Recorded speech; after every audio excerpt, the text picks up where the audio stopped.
Mixed by Deepak Dikesh.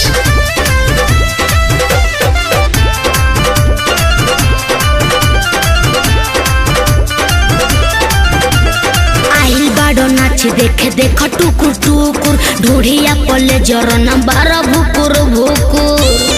ए यादव जी सुनो, अरे बोला ना। अरे आइल बाड़ो नाच देखे देख टुकुर टुकुर ढूढ़िया पले जरन बारा भुकुर भुकुर।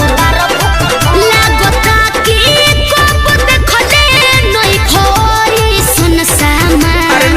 लागता कि कब देखले नई खोई सन सामान के। भोज कर यही रहन के। अच्छा तो मिल जाइए उड़हनी में बांध के। का करी?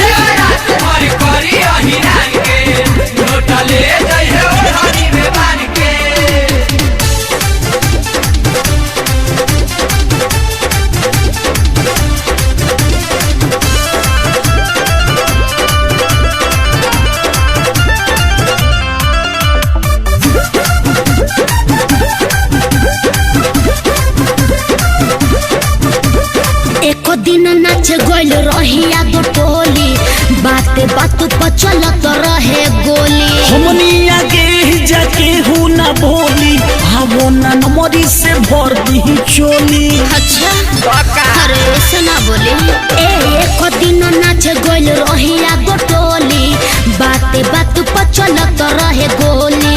हमनी आगे जाके हूँ ना बोली, आवो ना नमरी से भर दी चोली। अभी नाच लेबे तो हऊ बात करी हो बिहान। अभी नाच लेबे तो हऊ बात करी हो बिहान के। शिवरात भज करी रही रहन के। नोट ले जाइए उड़हनी में बांध के।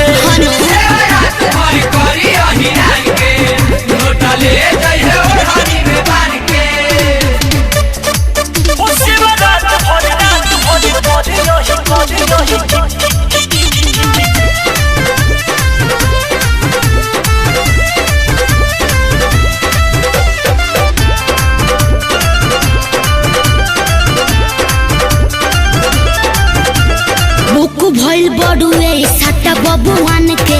कौन मोल कैसे दिही तो पे ध्यान के। चोना देखा के काले बुमुर जान के, उसको दो जादू जी के कोरा में फान के। होय सुनी सुनाबो। अरे बुक भइल बड़ुए साटा बबुआन के। कौन मोल कैसे दी तो पे ध्यान के। चोना देखा के काले बुमुर जान के, उसको दो जादू जी के कोरा में फान के। जीत करब त खतरा हो जाई हमरा जान के। जीत करब त खतरा हो जाई हमरा जान के। शिवरात भज करी यही रहन के। ओके तो ले जाइए उड़हनी में बांध के।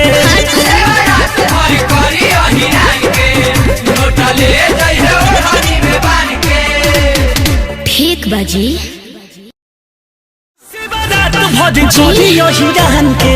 ओके तो ले जाइए उड़हनी में बांध के।